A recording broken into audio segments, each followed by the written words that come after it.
రోమిలకు రాసిన పత్రిక 12వ అధ్యాయము మొదటి వచనాన్ని చదువుకుందాం. రోమిలకు రాసిన పత్రిక 12వ అధ్యాయము మొదటి వచనాన్ని చదువుకుందాం. కాబట్టి సహోదరులారా పరిశుద్ధమును దేవునికి అనుకూలమైన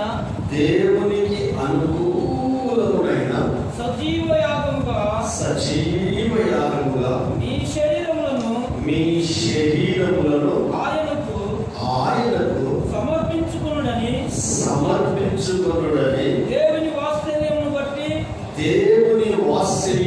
బట్టి మిమ్మును బ్రతిమాలుకొనుచున్నాను. ఇట్టి సేవ మీకు యుక్తమైనది. మీరు సరిపోతుంది. హల్లెలూయా. పరిశుద్ధం అంటే ఏంటో మనం తెలుసుకుందాం, అనుకూలం అంటే ఏంటో మనం తెలుసుకుందాం. హల్లెలూయా. సజీవ యాగముగా మన శరీరములను దేవునికి సమర్పించుకొనుడని ప్రభు వాత్సల్యమును బట్టి నేను మిమ్మల్ని బ్రతిమాలుకొనుచున్నాను. ఒకసారి ఆలోచించండి, ఎలాంటి సందర్భంలో ఒక వ్యక్తిని మనం బ్రతిమాలుతాం? సామాన్యంగా పిల్లలు తల్లిదండ్రులు బ్రతిమాలుతారు. భోజనం చేయకపోతున్నాం,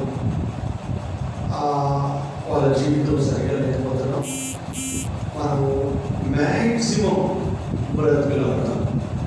ఇక్కడ ఒక దైవజనుడు రోమా పట్టణంలో ఉన్న పరిశుద్ధులైన విశ్వాసులను సంఘాన్ని బ్రతిమాలుచున్నాడు. దేని కొరకు బ్రతిమాలుచున్నాడు? మీ శరీరాలను సజీవ యాగముగా దేవునికి అప్పగించుకోండి. ఆమేన్. శరీరంలో అవయవాలు చాలా ఉన్నాయి, అలాగూ అవయవాలు ఎక్కువ ఉన్నాయి కానీ శరీరాలు ఒకే శరీరం. అవయవాలు అనేకములున్నను శరీరం ఒక్కటే. ఆమేన్. కాబట్టి రోమా పట్టణంలో ఉన్న పరిశుద్ధ విశ్వాసులకు మీరు పరిశుద్ధతలో ఉండాలి, అనుకూలంగా ఉండాలి. ఇంకొక విషయం ఏంటంటే, మీ జీవితాలను లేక మీ శరీరాలను ప్రభువుకు సమర్పించుకోవాలని ప్రభు వాత్సల్యమును బట్టి, ప్రభు ప్రేమను బట్టి మిమ్మల్ని బ్రతిమాలుచున్నాను. చాలాసార్లు మీరు మీ పిల్లల్ని కానీ భార్యని కానీ భర్తని కానీ బ్రతిమాలిన సందర్భాలు కోపలు. ఎందుకు? వాళ్ళ క్షేమాన్ని కాంక్షించి, వాళ్ళ అభివృద్ధిని కాంక్షించి, వారికి మంచి జరగాలని, వాళ్ళు అభివృద్ధి చెందాలని, వాళ్ళు ఆరోగ్యంగా ఉండాలని, వాళ్ళు పాడవద్దని, వాళ్ళు నాశనం అవ్వద్దని ఇస్సాకు రిబ్కా యాకోబును బ్రతిమాలుతారు.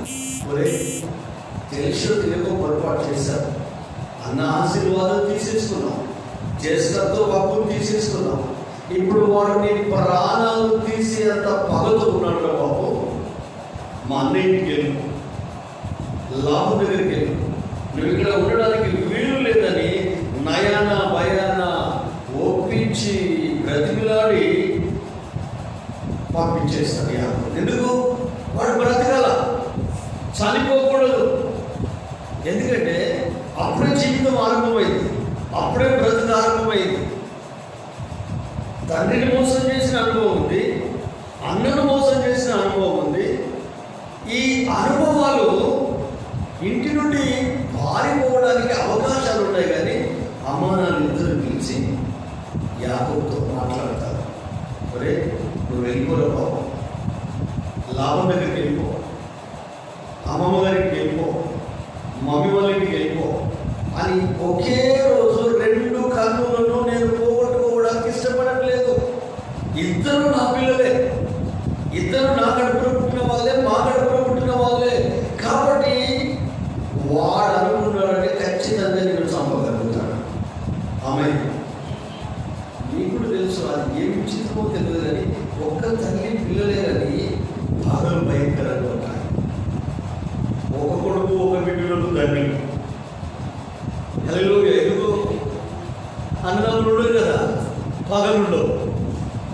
వాళ్ళు.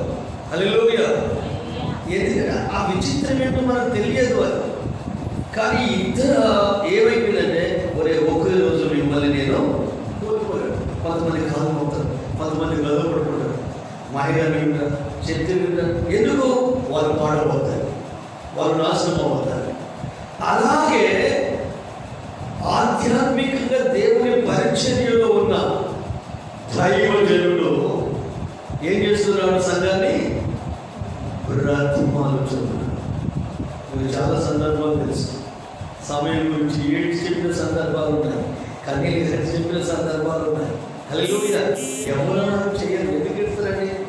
నేను, నా పిల్లలు, నా కుటుంబం బాగుంటే చాలానే భావన ఉండదు. సంఘం బాగుండాలి, కుటుంబాలు బాగుండాలి, విశ్వాసం బాగుండాలి, దేవుడి ప్రజలు బాగుండాలి, వాళ్ళు ఆర్థికంగా ఎదగాలి, ఆత్మీయంగా ఎదగాలి, ప్రభులో ఎదగాలి. ఆమేన్. స్కూల్కు కాలేజీకి పంపే ట్యూషన్ కూడా పంపుతారు, స్పెషల్ క్లాసులు కూడా పంపుతారు. ఎందుకు? వాడు ప్రయోజకుడు కావాలి అని. అదే దైవజనులు కూడా ఒక ఆదివారం అనే కాదు, కానీ మిగతా దినాల్లో ఇలాంటి ప్రార్థన కోరికలు పెడితే ఆ కోరికలలో పాల్పొందడానికి సమయం ఉన్న రాలేని సందర్భాలు ఉంటాయి. దానివల్ల ఆధ్యాత్మికంగా ఎదగవలసిన గ్రోత్ అనేది ఆగిపోద్ది, అభివృద్ధి ఆగిపోద్ది, ఆశీర్వాదం ఆగిపోద్ది. అందుకే నిజమైన దైవజనుడు వాళ్ళ జీవితాల్లో దేవునిలో ఎదగాలని దేవుని సన్నిధిలో బ్రతిమలాడుతారు. ఎలాగో అబ్రహాము దేవుని బ్రతిమలాడినట్టు అక్కడ 50 మంది ఉంటే కాపాడతావా?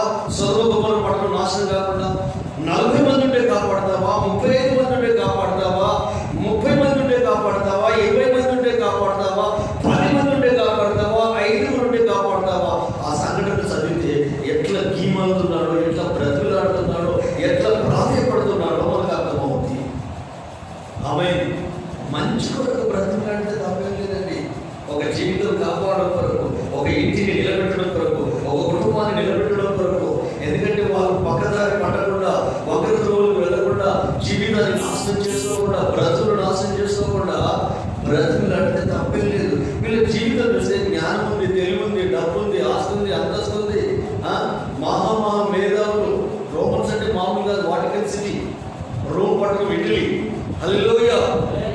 రేపు పొద్దున ప్రపంచాన్ని ఏలడానికి అంత్యక్రీస్తు అక్కడి నుండి వస్తాడు, ఆసియా నుండి వస్తాడు. హల్లెలూయా. అన్ని రాజ్యాలు ఒకటే కరెన్సీ అయిపోతుంది, ఒకటే లా అయిపోతుంది, ఒకటే ఇదైపోతుంది. ఈ పార్టీలు పదవులు ఇవే ఉండవు. ప్రారంభ దినాల్లో ఇండియా ప్రపంచం మొత్తం ఒకటే ఉండిపోతుంది. ఆ టైంలో అంత్యక్రీస్తు వస్తాడు. ఆ తర్వాత పరిస్థితులు వేరే ఉంటాయి. అలాంటి పట్టణంలో రక్షించబడిన ఆ విశ్వాసులను, సంఘాన్ని సజీవ యాగముగా మీ శరీరములను ప్రభువుకు సమర్పించుకొనుడని ప్రభు యొక్క ప్రేమను బట్టి మిమ్మల్ని బ్రతిమిలాడుకొనుచున్నాను. ఆమేన్. మీకు ఇంకా అర్థం కావడం కొరకు చాలాసార్లు మనం చదువుతున్న వాటి భాగం మీరు గుర్తు చేస్తాను. కొరింథీయులకు రాసిన పత్రిక, మొదటి పత్రిక 6వ అధ్యాయము 19వ వచనం చదువుకుందాం. చాలా చెప్తున్నాను. కొరింథీయులకు రాసిన పత్రిక 6వ అధ్యాయం 19వ వచనాన్ని చదువుకుందాం. మీ దేహం అంటే మీ శరీరము దేవుని వలన మీకు అనుగ్రహింపబడి సరిపోతుంది. మీ దేహము దేవుని వలన మీకు అనుగ్రహింపబడి ఉన్నది. ఆమేన్. ఇప్పుడు చెప్పండి, ఈ లేఖనానుసారంగా, ఈ వాక్యానుసారంగా మీ శరీరము ఎవరిది? బైబిల్ అబద్ధం కాదు. భూమి ఆకాశము గతించిన ఒక పొలైనను ఒక సున్నని మీ దేహము దేవుని వలన మీకు అనుగ్రహింపబడింది. ఈ శరీరాన్ని దేవుడే మనకు అమర్చాడు. చూద్దామా ఎఫెసీయులకు రాసిన పత్రిక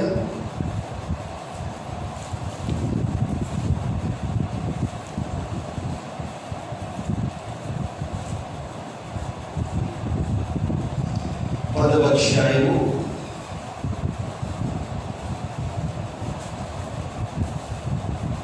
3వ వచనం నుండి చదవండి. 10వ అధ్యాయం 3వ వచనం నుండి. అయితే ఆ బలులు అర్పించుట చేత ఏటేట పాపములు జ్ఞాపకమునకు వచ్చుచున్నవి. ఏలైనగా ఎడ్ల యొక్కయు మేకల యొక్కయు రక్తము పాపములను తీసివేయుట అసాధ్యము. కాబట్టి ఆయన ఈ లోకమందు ప్రవేశించినప్పుడు ఇలాగూ చెప్తున్నాడు, బలియు అర్పణయు నీవు కోరలేదు గాని నాకొక శరీరమును నీవు అమర్చితివి. గట్టిగా చెప్పబడి బలి కోరలేదు, అర్పణ కోరలేదు, కానీ నాకు ఒక శరీరమును అమర్చితివి. శిలువ మరణం పొందేటప్పుడు ఆయన కలిగిన బాధలు పడేటప్పుడు కొట్టు వారికి నా వీపును అప్పగించాను. చెంపలు పెరిగివే వారికి గడ్డ పెరిగివే నా చెంపలు అప్పగించాను. తలకు ముళ్ళు కిరీటం, పక్కలు పల్లెకు పోటు, చేతులకు మొలలు, కాళ్ళకు శిలలు.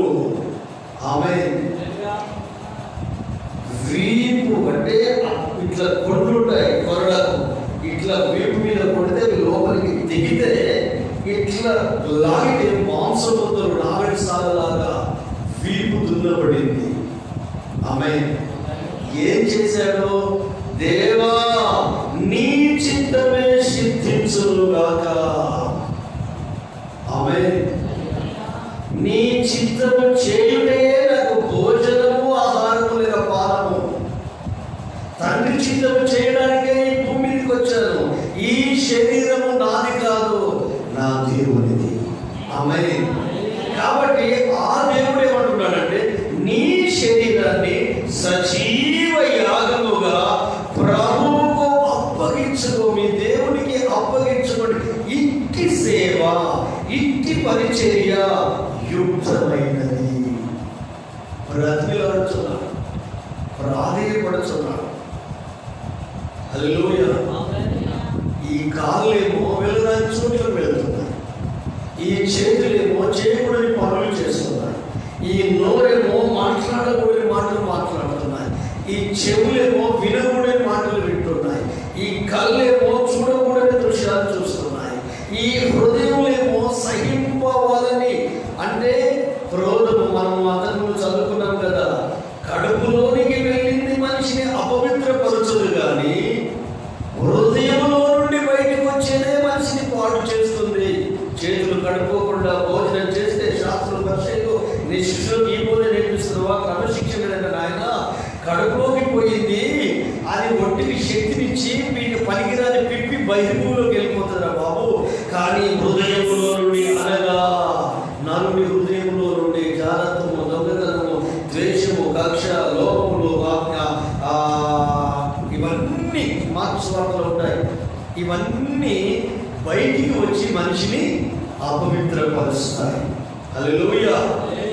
కాబట్టి ఈ పవిత్రపరచాలని ఈ శరీరాన్ని పరిశుద్ధులైన సంఘములో ఉన్న బిడ్డలకు, దేవుని అభిషిక్తులైన పరిశుద్ధ పౌలు, మీకు జ్ఞానం ఉండని, తెలివి ఉండని, డబ్బు ఉండని, హోదా ఉండని, అధికారం ఉండని, తండ్రి తల్లివో, కుమారుడు కుమార్తెవో, కోడలు కొడుకు, నువ్వు ఎవరైనా పర్వాలేదు, కానీ నీ దేహాన్ని సజీవ యాగముగా ప్రభువుకు సమర్పించుకోవాలి.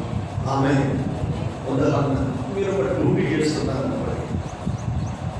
డ్యూటీ చేస్తే మీకు నచ్చినట్టు ఉంటారు. అప్పటికి ఉదయం 10 గంటలకు పోవాలి, సాయంత్రం 5 గంటల వరకు మీకు డ్యూటీకి ఈ టైంలో నీకు ఫ్రీ ఉండదు. అక్కడున్న దానికి నియమ నిబంధనలు ఉంటే దాన్ని కట్టుబడి చేయాలి. మరి నీ దేహాన్ని ప్రవహించాడు కనుక ఆ దేహాన్ని దేవుడికి సమర్పిస్తే ఆయన నిర్బంధించడు, కానీ నిన్ను ఆశీర్వదిస్తాడు, నిన్ను దీవిస్తాడు. అవునండి, నా చిత్తమే కాదు, దేవుని చిత్తమే నెరవేర్చబడాలి. నేను నా ఇష్టాన్ని నెరవేర్చుకోవడానికి లేదు, తండ్రి ఇష్టాన్ని నెరవేర్చుకోవడానికి ఉన్నానని తన శరీరాన్ని, తన లైఫ్ను సిలువకు అప్పగించుకున్నాడండి. 400 మంది ముఖం మీద ఉండి వేశారు. ఏసయ్య ముఖం మీద గుంపు ఏసయ్య ముఖం ముసిగేసి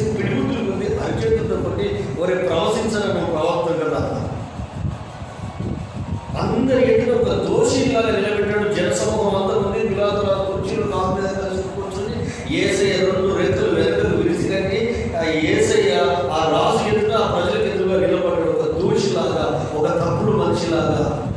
ఆయన రాజులకు రాజు, ప్రభులకు ప్రభు. ఆయన కూర్చోవడానికి సింహాసనంలో కూర్చో కూడా వేయలేదు. నువ్వు రాజువా అని ఎగతాళిగా మాట్లాడితే, అవును నీవు అన్నట్టే, ఎక్కువ మాట్లాడాలి. అయినా ఆ శరీరం తండ్రికి అనుభవించాడు. అందుకే ఈరోజు మనకు రక్షణ, మనకు విడుదల. తల్లి తేలు పొట్ట పగిలి చనిపోయింది. అది చనిపోయిందంటే దాని పొట్టలో రెండు లుగులుగులుమని ఆ పిల్లలు బయటకు వచ్చేస్తాయి. దాని ఆ జన్మ అదే పొట్ట పగిలి అది చనిపోతుంది తల్లి. దాంట్లో నుండి కొన్ని వందల తేలు బయటకు వచ్చేస్తాయి. అలాగే యేసయ్య తన దేహాన్ని తండ్రికి అప్పగించుకొని సిలువకు అప్పగించుకున్నాడు. కనుక వాళ్ళు హింసించిన, దూషించిన, శరీరాన్ని గాయపరిచిన, మనసును బాధపెట్టిన, భగవంతుడిలో గురి చేసిన సీమునెత్తులు లేనట్టుగా వ్యాధిని అనుభవించిన వాడుగాను, మొత్తబడిన వాడుగాను ఆయన దేవుని ఎదుట పెరిగాడు. దూషించలేదు, స్వరూపము లేదు, సొగసు లేదు. మనం అతను అపేక్షించినట్లు కంటే కనీసం చూసి అభిమానం పుట్టేంత అందం కూడా లేదు. చూస్తే పర్వాలేదు, మాట్లాడదాము అనేటట్టుగా లేదు. అంత వికారముగా ముఖం మారిపోయింది. 10,000లో అతి సుందరుడు రక్తవర్ణుడుగా మారిపోయింది. బ్లడ్ ఎంత గారుతుంటే గంటల తరబడి అలాగే ఉంటే ఎంత నీసుకం వస్తుంది, ఎంత దుర్వాసన వస్తుంది. అయినా వచ్చుకోవడం ఎందుకు? బలిపీఠం మీదకి ఎక్కాడు, సిలువ మీదకి ఎక్కాడు. ఈ దేశం అది కాదు. ఆయన నాకు శరీరాన్ని అమర్చాడు కనుక ఆయన నామమే మహిమపరచబడాలి. ఆమేన్. దేవునికి మహిమ కలుగుగాక. మీరు కొంతమందికి చెప్పారు, కళ్ళు, చెడు, నోరు, కాలు, చేతులు ఇలా ఒక్కొక్క దాని చిన్న చిన్న స్లిప్లలో రాసుకుంటాడు. ఎవరైనా రాసుకొచ్చారా? ఎవరైనా? అది మన పరిస్థితి. అంటే నేను చెప్పే వాక్యం మీకు ఏం అర్థమవుతలేదు, లేక నేనన్నా నా మాట అన్నా మీకు లెక్కే లేదండి. మీరు అధికృతంగా మర్చిపోయినా, కావాల్సుకొని మర్చిపోయినా, మీ యాటిట్యూడ్ మాత్రం మర్చిపోయినా. ఆమె నేను సంటిపిల్లగానే కాదు, చిన్నపిల్లలు ఏంటి అని ఆలోచనలో పడడం కాదు. ఏదైనా చెప్పితే మీకు మీ ఆధ్యాత్మిక జీవితానికి ఉపయోగపడే విధంగా ఇంకొంచెం క్లారిటీ ఇవ్వడానికి నేను ప్రయత్నం చేస్తున్నాను. నాకు అర్థం అవడం ఒక ఎత్తు, నాకు అర్థమైన దాన్ని మీకు అర్థం చేయడం ఇంకొక ఎత్తు. మీరు అర్థం చేసుకుని ఆ విధంగా ప్రవర్తించగలిగితే మీరు ఎందుకు దీవించబడట్లేదో అని ఇప్పుడు అర్థమవుతుంది. మీ కన్నీళ్ళకి ఎందుకు జవాబు రావట్లేదు? ఎందుకంటే విధేయతలో బ్లెస్సింగ్ ఉండదు, లోబడడంలో దీవుడు ఉండదు. పోయిన ఆదివారం ఎంతమంది వచ్చారు? రాని వాళ్ళు వినాయకుడు ఇద్దరు ముగ్గురు జరగలేదు. నేనేమనలేండి, ఎందుకు మర్చిపోయాడని అడగడానికి. అసలు ఎందుకు మీకు ఆ ధ్యాస లేదు. వచ్చే ఆదివారం నమ్మరం లక్షిస్తారంటే గుర్తుంటుందా? ఉంటుందా? గుర్తుంటుందా? ఏమి ఇక్కడ నుంచి ప్రతి మాట మీ జీవితాలు కట్టేది, మీ కుటుంబాలను కట్టేది. No problem. నెక్స్ట్ వీక్ అయినా రాసుకున్నాడు. కళ్ళు, చేతులు, కాళ్ళు, హృదయము, చెవులు. ఎందుకంటే మన సబ్జెక్ట్ అంతా వచ్చే ఆదివారం కళ్ళ గురించి మాట్లాడబోతున్నాను. హల్లెలూయా. తర్వాత చెవుల గురించి అంటే మీ శరీరంలో ఉన్న అవయవాల విలువేంటో మీకు తెలియజేయాలనుకుంటున్నాను. మీ శరీరం ఎంత విలువైందో మీకు తెలియజేయాలనుకుంటున్నాను. చేతులను గురించి, కాళ్ళను గురించి, హృదయం గురించి, నోటిని గురించి, కళ్ళను గురించి, చెవులను గురించి ఈ పరిశుద్ధ గ్రంథం మీకు ఏమి నేర్పించాలో మీకు తెలియజేయడం వరకే తప్పదని మీకు ఏదో హోంవర్క్ ఇవ్వడానికి చేయలేదు. కొంచెం మెదడు చార్పు చేద్దామని, కొంచెం చైతన్యపరచాలన్న ఆలోచన తప్ప వేరే ఏమీ లేదు. హల్లెలూయా. కాబట్టి మన దేహాన్ని, మన శరీరాన్ని సజీవ యాగముగా ప్రభువుకు సమర్పించుకొనుడని, దేవునికి సమర్పించుకొనుడని ప్రభు వాత్సల్యమును బట్టి నేను బ్రతిమిలాడుచున్నాను. దేవుడి సేవకులు దేవుడి సంఘాన్ని బ్రతిమిలాడుతున్నారంటే వాళ్ళ కుటుంబాన్ని పోషించమని బ్రతిమిలాడు. మీరు ఆత్మలో వర్ధిల్లండి, మీరు ప్రభువు దగ్గర రండి, లేఖనానుసారంగా జీవించండి, సాధనలు జయించండి, సమస్యలను జయించండి, పాపాన్ని జయించండి, శరీర క్రియలను జయించండి, అపవాదిని జయించండి. మీరు ప్రభువులో నిలబడండి, బలవంతులై ఉండండి, విశ్వాసంతో ముందుకు కొనసాగండి, ఆధ్యాత్మికంగా ఆత్మలో వర్ధిల్లండి. ప్రియుడాని ఆత్మ వర్ధిల్లుచున్న ప్రకారం అన్ని విషయాల్లో వర్ధిల్లాలి. ఆమేన్. హల్లెలూయా. ఎందుకు ఈ శరీరాన్ని దేవుడు సమర్పించమన్నాడంటే మానవుడు దేవుని పోలిక, మన స్వరూపమందు మన పోలిక చొప్పున నరులను చేయడుము. ఈ పోలిక దేవుని పోలిక. ఒక మనిషిని మాత్రమే దేవుని పోలిక చొప్పున దేవుడు చేశాడు, మిగతావన్నీ దేవుని పోలిక కాదు. అందుకే ఈ దేహాన్ని, ఈ శరీరాన్ని ఆయన ఇచ్చాడు కదండి, ఆయన ఇచ్చాడు కదా. హల్లెలూయా. సైన్స్ తెలిసిన వాళ్ళకు దేవుడు లేడని చెప్పరు. దేవుని సృష్టిని ఆస్వాదిస్తూ ప్రభువాను నీ మరణం ఎంత గొప్పది. దావిదు డాక్టర్ గారు ఏం కాదు, నీవు నన్ను కలుగా చేసిన విధమును చూడగా భయమును ఆశ్చర్యమును కలుగుచున్నది. అసలు మన శరీర అవయవాల గురించి, మనల గురించి మనం ఆలోచించుకుంటే భయం కలుగుతుంది. హల్లెలూయా. మనం జన్మించడానికి ముందు మనం ఒక కణం కాదు, కోటాను కోట్ల క్రోమోజోములు, ఎక్స్ క్రోమోజోములు, వై క్రోమోజోములు, కోటాను కోట్లు, అవన్నీ నిర్వీర్యమైపోయి ఒక్కటి మాత్రమే బ్రతుకుతుంది. ఆ బ్రతికిందే మన పిండోత్పత్తికి నాంది. హల్లెలూయా. కొన్ని కోట్లు నిర్వీర్యమైపోయి ఒక్కటి మాత్రమే బ్రతుకుతుంది. అది తల్లి అండంలో ఉంటుంది, మెల్లమెల్లిగా రూపుదిద్దుకుంటుంది 9 నెలలు. నేను అలాగే తల్లి గర్భంలో, మీరు అలాగే తల్లి గర్భంలో. ఈ సృష్టి ఎంత గొప్ప సృష్టి అండి. కనుబొమ్మలు, కనురెప్పలు, హెయిర్స్, చేతులకు గోర్లు, చర్మం, ఎముకలు, నరాలు, ఈ కంటిలో రెటీనా అనేది ఒకటి ఉంటుంది. కంటి గురించి నేను వచ్చాను మాట్లాడతాను. అంటే అసలు ఈ దృష్టి ఎట్లా చూడగలుగుతుంది, మనకి ఎట్లా కనిపించగలుగుతుంది? అసలు ఎంత విచిత్రం. మనం పుట్టినప్పటి దగ్గర నుండి పుట్టిన పిల్లోడు ఏడవకపోతే కాళ్ళు పైకి ఇట్లా పట్టుకొని వీపు మీద సరుస్తాడు డాక్టర్. ఏడుపు, అదే ఫస్ట్ ఏడుపు. అంటే శ్వాస తీసుకోవడం స్టార్ట్, అప్పుడు గుండె కొట్టుకోవడం స్టార్ట్ అయింది. ఈ రోజు వరకు కూడా దానికి రెస్ట్ లేదు. ఇప్పుడు ఫ్యాన్ 24 గంటలు తిరిగిన కొద్ది కండెన్సర్ వైపు కాలిపోతా లేదా, లోపల ఉన్న వైద్యం కాలిపోతా లేదా, బోర్డు అంతే కదా.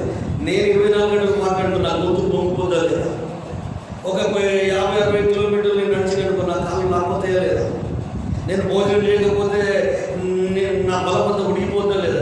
మరి గుండెకు నువ్వేమి ఇస్తున్నావు? నువ్వు నిద్రపోయినట్టు గుండె కూడా రెస్ట్ తీసుకున్నాను, తీసుకుపోయి మొదలు. సృష్టి ఎంత విచిత్రపడి మనకు తెలియట్లేదు. అందుకని ఈ దేహాన్ని ఏం చేయాలి? యేసుని సమర్పించాలి.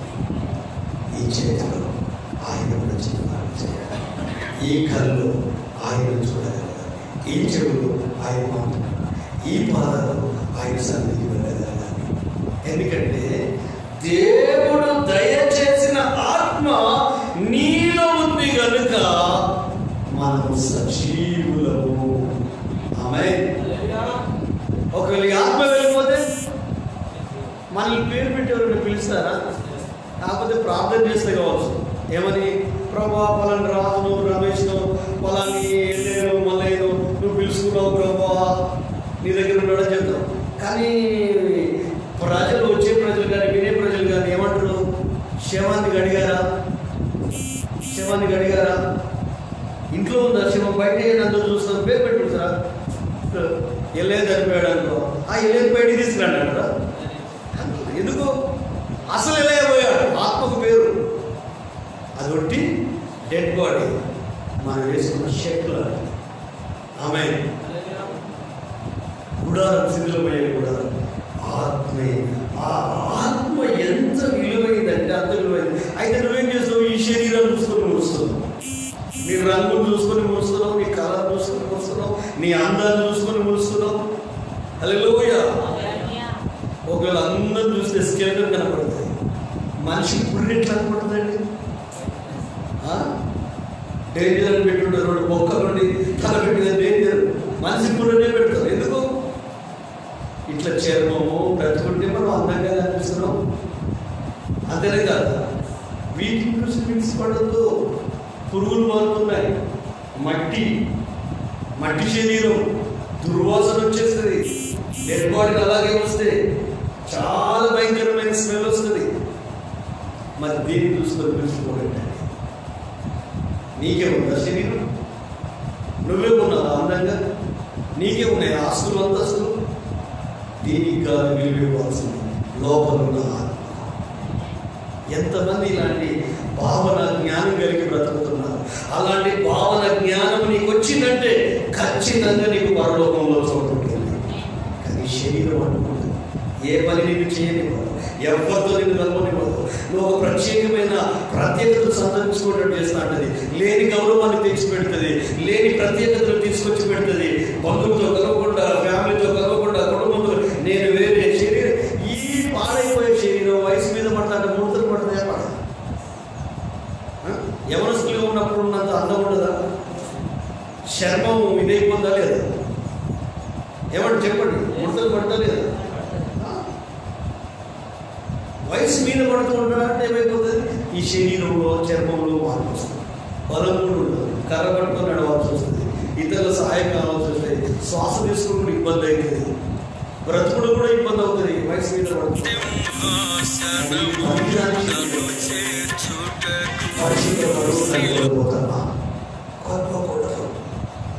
కాబట్టి బ్రతికుండగానే నీ ఆలోచనలు, నీ భావాలు, నీ పిచ్చి పిచ్చి అన్నీ పక్కన పెట్టి నా ప్రభుకు నా లైఫ్ అంకితం చేస్తున్నాను, సమర్పించుకున్నాను. నా శరీరం ఆయనదే, నా దేహం ఆయనదే, నా ప్రాణం ఆయనదే. అందుకే అప్పుడప్పుడు సందర్భం వచ్చినప్పుడు చెప్తాను. ఏమని చెప్తాను? నేను ఆత్మను, నాకు ప్రాణం ఉంది, నేను శరీరంలో ఉన్నాను. చెప్పండి, నేను ఆత్మను. నేను చెప్పింది చెప్పండి. నేను ఆత్మను, నాకు ప్రాణం ఉంది, నేను శరీరంలో ఉన్నాను. ఇప్పుడు నీ శరీరానికి వాల్యూ ఇస్తున్నా, దేవునికి ఎక్కువ ఇస్తున్నా. అసలు అప్పుడప్పుడు మనకు బల్బ్ తగ్గిపోయినప్పుడు దాచిపెట్టుకున్నాం అంతే. ఈ లోపల ఆత్మ పోతే నీకు విలువ ఎక్కడండి? వాడేవాడు కూడా దరిద్రుడు. గుంటూరులో జరిగిన సంఘటన, తల్లి గోవా నుండి ఇంటికి వచ్చిందన్న.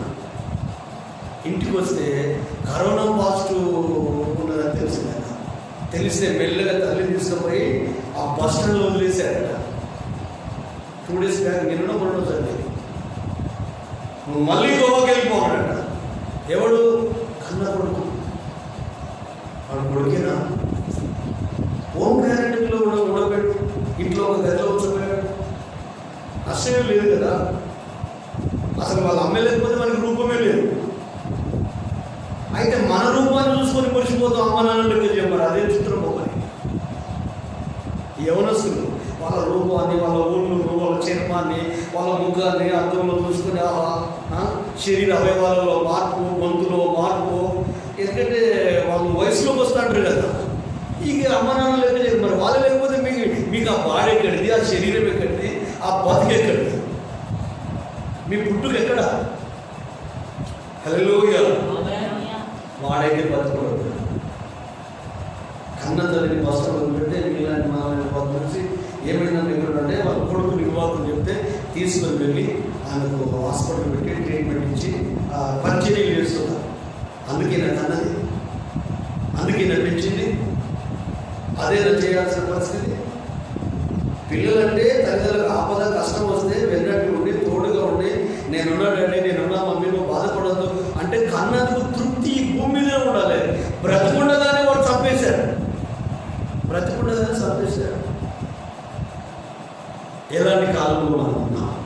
మీరంటారు మరి నిన్ను కన్న తండ్రి ఒక ఆయన ఉన్నాడు, ఆయన తల్లి తండ్రి నీ కొరకు తన ఏకైక కుమారుడు ఈ భూమి మీదకి పంపాడు. మరి నీ బిహేవియర్ ఆ తండ్రి ఎడల, ఆ యేసు ఎడల, విశ్వాసం ఆధ్యాత్మిక జీవితం ఎడల నువ్వు ఎలా ఉన్నావు? నేను 3 రోజులు నువ్వు తప్ప అన్నిట్లా అంటాడు. మరి ఆత్మీయ విషయాలకు వస్తే నువ్వు ఎలా ఉన్నావు? దేవుని విషయంలో ఎలా ఉన్నావు? మందిర విషయంలో ఎలా ఉన్నావు? నీ ఆత్మ సంబంధమైన జీవిత విషయంలో ఎలా ఉన్నావు? నీకు ప్రాణభిక్ష పెట్టి జీవ గ్రంథంలో పేరు రాసి నేను శాపం నుండి పాపం నుంచి విడిపించి పరలోకానికి వెళ్ళడానికి పరిశుద్ధ మార్గాన్ని ఏర్పాటు చేసి నీకు అనేక విధాలుగా దైవ సేవకుల నుంచి నిన్ను ఖండించి బుద్ధి చెప్పి సరిచేసి ఆధ్యాత్మికంగా ఆయన సర్వులు మీరుండడం కొరకు ఎలాగైతే స్కూల్లో టీచర్లు ఉంటారో, ఎలా కాలేజీలో లెక్చరర్లు ఉంటారో, ఎలాగ విద్య నేర్పే గురువులు ఉంటారో, పెద్దలు ఉంటారో, తల్లిదండ్రులు ఉంటారో, ఎన్ని కేటగిరీలలో మనం ఎన్ని విషయాలు ఈ లోకం నుండి అనుభవ పాఠాలు నేర్చుకొని ఈ భూమి మీద బ్రతుకుతున్నామో, అలాగే ఆధ్యాత్మికంగా ఆయన దగ్గరకు వెళ్ళడానికి ఎన్నెన్ని అనుభవాలు మనకు నేర్పిస్తున్నారు. మనం నేర్పిస్తున్నప్పుడు ఆ తండ్రి ఎడల ఎలా ఉన్నాము, ఈ భూమి మీద ఉన్న ఆత్మీయ తండ్రి ఎడల ఎలా ఉన్నాము ఒక్కసారి సింహావలోకనం చేసుకుందాం, మనల్ని మనం పరీక్షించుకుందాం. ఆమె దేవుడికి మేము కలుగుగాక. వచ్చే అనుభవం కళ్ళు అంటే ఏంటి అనేది ధ్యానం చేద్దాం. చాలా విషయాలు బైబిల్ ఉంటే మనం ధ్యానం చేద్దాం. నేను మోకరిస్తే కళ్ళు మూసుకుంటే నేను చిన్న ప్రార్థన చేస్తాను. రండి, మనల్ని మనం ప్రార్థన సమర్పించుకుందాం. అందరి పెద్ద మోకరియండి, దయచేసి అందరి పెద్ద మోకరియండి. ఆరోగ్యం సహకరిస్తుంది. చైర్లో ఉన్న వాళ్ళు నిలబడండి. చైర్స్లో కూర్చున్న వాళ్ళు, కుర్చీలలో కూర్చున్న వాళ్ళు దయచేసి మీరు నిలబడండి. ఒకవేళ మీకు అనారోగ్యం ఉండి నిలబడడం కష్టమవుతే మీరు కూర్చున్నా నాకేమో అభ్యంతరం లేదు.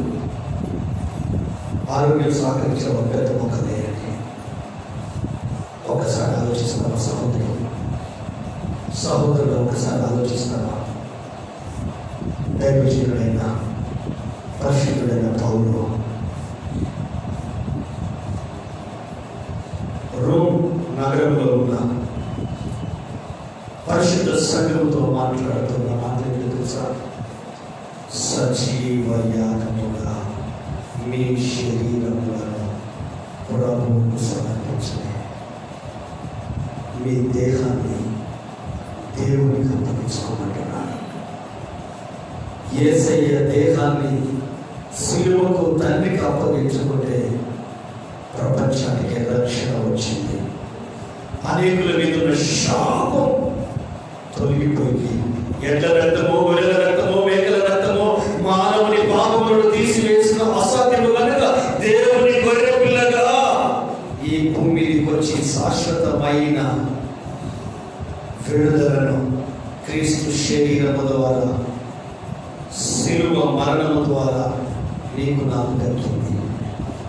ఇంటికి వెళ్ళక యెషయా 53వ అధ్యాయం చదవండి. ఆయనను నలుగగొట్టుటకు యెహోవాకు ఇష్టమాయెను. ఆయన పొందిన దెబ్బల వలన మనకు స్వస్థత. అయ్యా అని తన శరీరాన్ని ప్రభువుకు అప్పగించుకుంటే ప్రపంచానికి రక్షణ వచ్చింది. నీకు నాకు రక్షణ వచ్చింది. నీవు ప్రభువుకు అప్పగించుకుంటే పరిచర్య విస్తరిస్తుంది. నీవు ప్రభువుకు అప్పగించుకుంటే నూతన ఆత్మలు మందిరంలోకి వస్తాయి. నీ దేహాన్ని ప్రభు బలిపీఠానికి అప్పగిస్తే రక్షణ లేని కుటుంబాలకు రక్షణ, మారు మనసు లేని కుటుంబాలకు మారు మనసు, మందిరానికి రాని నీ కుటుంబ సభ్యులు దేవుని సన్నిధికి వచ్చి వాక్యాన్ని విని పశ్చాత్తాపడి క్రీస్తులో ఉన్న ఆ రక్షణానందాన్ని అనుభవిస్తారు. వై? నీ దేహాన్ని ప్రభువుకు అప్పగించావు, నీ శరీరాన్ని సమర్పించుకున్నావు. ఆమేన్. దేహం మీది కాదు, దేవుడిది. మీ దేహము దేవుడి వల్ల అనుగ్రహింపబడింది. ఆయన దేహాన్ని ఆయనకి ఇవ్వలేవా? ఆయన శరీరాన్ని ఆయనకు అప్పగించలేవా? ఇస్సాకును నాకు ఇవ్వమని అంటే నాకు దేవుడు ఇచ్చిన కుమారుడని దేవుడికి ఇవ్వడానికి 50 మైళ్ళ దూరం వెళ్ళి కాళ్ళు చేతులు కట్టేసి కట్టుకు పరిగెత్తాడు. ఆ ఇస్సాకును ఇశ్రాయేలు అంతగా సంతానాన్ని విస్తరింపజేశాడు. ఎందులో విడికిపోబడ్డావో, ఏ పరిస్థితిలో బానిసలు అయ్యావో, ఎలాంటి పరిస్థితులు నీ మనసులో నీ శరీరాన్ని బంధించాయో అవన్నీ పరుగులు తెలుపుకొని ప్రభు దగ్గరికి పరిగెత్తు, శిలువ దగ్గరికి పరిగెత్తు. పరిగెట్టలేక ప్రభు నీ దేహాన్ని ఉన్నప్పుడు ఎందుకు ఆలోచిస్తున్నా? నీ శరీరాన్ని అప్పగించుకోవాలన్నప్పుడు ఎందుకు కంగారు పడుతున్నావు? సహోదరుడు ఎందుకు టెన్షన్ పడుతున్నావు? నీ ద్వారా పరిచయం జరగాలి, నీ ద్వారా ఆత్మల రక్షణకు రావాలి, నీ ద్వారా సేవ విస్తరించాలి, సంఘం విస్తరించాలి, పరిశుద్ధాత్మ దేవుడు బలమైన కార్యాలు జరిగించాలి. యేసు ప్రభువు చనిపోయి తిరిగి లేచిన తరువాతనే 12 మంది శిష్యులు వచ్చారు. 120 మంది ప్రభువుల్లో ఉంటారు. పరిశుద్ధాత్మ దిగి వచ్చిన తర్వాత 3000 మంది, అలా వేల సంఖ్య పెరిగింది. కారణం శిలువకు ఆయన శరీరాన్ని అప్పగించారు. దేవుడి విధానానికి సొంత ఆలోచనతో, సొంత జ్ఞానంతో, విడివిడి ఆలోచనతో నువ్వు ముందుకెళ్తే నువ్వేం పొందుకోలేవు. దేవుడు ఎవరిని ఎప్పుడు బలవంతం చేయలేదు. ఆయన చెప్పి వదిలేస్తాను. నీవే గాడికి దిగి రావాలి, నీవే ఆయన మార్గంలోకి రావాలి, నీవే ఆయన శిలువకి రావాలి, నీవే ఆయన బలిపీఠం ఎక్కాలి, నీవే ఆయన శరీరం ఆయన కొరకు, నీ కుటుంబ సభ్యుల రక్షణ కొరకు మల్లెపూలు నరిస్తే నలుగుతూ విడతలు సువాసిస్తాను. కొవ్వొత్తిని అంటిస్తే కరుగుతూ విడతలు పెరిగిస్తాను. దాని కొరకే నేను ఏర్పాటు చేసుకున్నాను, దాని కొరకే నేను తెలుసుకున్నాను, దాని కొరకే నీ గ్రామంలో, నీ ఇంట్లో, నీ కుటుంబంలో, నీ కాలంలో, నీ కులంలో, నీ జాతిలో ఆయన నిన్ను నిలబెట్టినందుకే. మనుషులు మా మానవ మెదడు ఆయన ఆలోచన అందరూ ఆలోచిస్తే అతన్ని చిన్న అనిపిస్తుందండి. కానీ లోపలికి సముద్ర తీరానికి వెళ్ళి అలలు వస్తుంటే తల పైకెత్తి చూస్తే ఉక్కిరి చేసి ప్రాణం పోయేంత ఊపిరాడని పరిస్థితి వస్తుంది. అదే అలలకు తల వచ్చితే తెలియని ఆహ్లాదాన్ని, ఆనందాన్ని ఇస్తుంది. అది దేవుని చిత్తం. మన మనసులో పుట్టిందో, మన ఊహలో పుట్టిందో కాదు, అది దేవుని హృదయంలో పుట్టింది. నేను ఆయన కొరకు నిలబడాలి, నీ ద్వారా ఆయన పరిచయం జరగాలి, నీ ద్వారా సంఘ విస్తరణ జరగాలి, నీ ద్వారా నీ కుటుంబ సభ్యులు రక్షణలోకి రావాలి, నీ ద్వారా నీ జాతి, నీ కుటుంబాలు రక్షణలోకి రావాలి. అందుకే యేసయ్య ఎన్నుకొని శిలువకు ఎక్కించిన దేవుడు నీకు దేహాన్ని ఇచ్చి ఆ దేహాన్ని నా కొరకు సమర్పించమని ప్రభు వాత్సల్యమును బట్టి ప్రతినిధులు ఆడుచున్నాడు. ఈరోజు ప్రభుత్వం మాట్లాడుతున్నాడు. సహోదరుడా, సహోదరి, ఆయన కాడికి వస్తావా? ఆయన శిలువ నీ భుజాన్ని మోసుకుంటావా? ఆయన బలిపెట్టి నీకు వస్తావా? నీ ఇష్టం. ప్రభుత్వం బలవంతం చేయడం. 2 చేతులు పెట్టింది, కృతజ్ఞతాస్తుతులు చెల్లించి యేసయ్య నామాన్ని కనిపిస్తాం. ప్రార్థన చేసుకుందాం, ప్రార్థన చేసుకుందాం, ప్రార్థన చేసుకుందాం, ప్రార్థన చేసుకుందాం, ప్రార్థన చేసుకుందాం. హల్లెలూయా, హల్లెలూయా. ఆయన విషయించయ్యా, నీ మాటలకే కథ చేస్తున్నాను. నీ ఆలోచన మనుషుల ఆలోచన అనుకొని నేను అంగీకరించలేకపోతున్నాను, అంగీకరించాలని మనసులో అనుకున్నాను. కానీ నేను డిసైడ్ అయిపోయాను, నీ జీవితం నా జీవితంలో నెరవేర్చబడాలి, నెరవేర్చబడాలి. నా కుటుంబంలో, నా పిల్లల జీవితంలో నెరవేర్చబడాలి. నా ద్వారా కొన్ని కుటుంబాలు కట్టబడాలి, నా ద్వారా కొన్ని ఆత్మలకు రక్షణ కావాలి. నేనేమైనా పర్వాలేదు, క్యాండీలాగా కరిగిపోవడానికి సిద్ధంగా ఉన్నాను, ఇతరులకు సువాసన ఇవ్వడానికి సిద్ధంగా ఉన్నాను. నా నా జీవితాన్ని సేవకు అర్పిస్తున్నాను. క్షమించండి అయ్యా, నేను లోపడలేకపోయాను, నేను విధేయత చూపలేకపోయాను, నేను నీ ఆలోచన ప్రజలు పెట్టాను. నా ఆలోచనతో నేను ఆలోచించాను కానీ నీ వైపు నేను ఆలోచించలేదా? ఏమైనా పర్వాలేదా? నా జీవితం ఏమైనా పర్వాలేదా? ఇతరుల రక్షణ, మారు మనసు,